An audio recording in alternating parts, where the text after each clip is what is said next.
This same storm that brought once-in-a-lifetime snow to the Gulf Coast brought generational hurricane-force winds to the UK. Here's why this storm was so shocking, and why we might start seeing these once-in-a-lifetime storms more than once in our lifetime.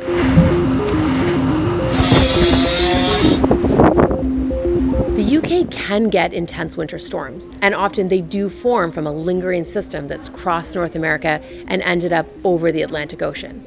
In this case, that storm formed from Arctic air that dove down to the Gulf of Mexico thanks to a huge wave in the jet stream. So it already had a lot of energy from these big contrasts in temperatures.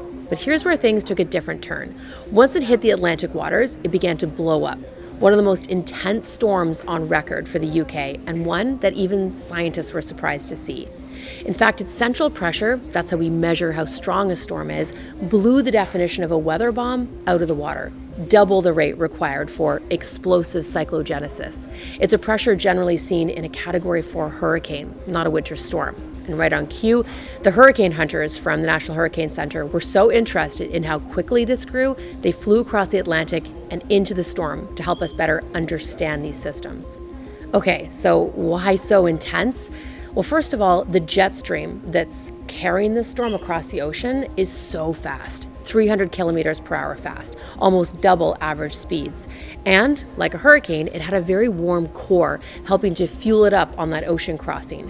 When the storm hit the coast Friday morning, it was at its strongest. That's why 4.5 million people got a very rare danger to life alert on their phones before landfall, and why the island has experienced some of the strongest winds on record. So are we going to start seeing these once-in-a-lifetime storms more often? Here's what we know. According to a recent attribution study, winter and autumn storms are dropping about 20% more rainfall in the UK and Ireland due to climate change. What we don't know is the influence of climate change on windstorms.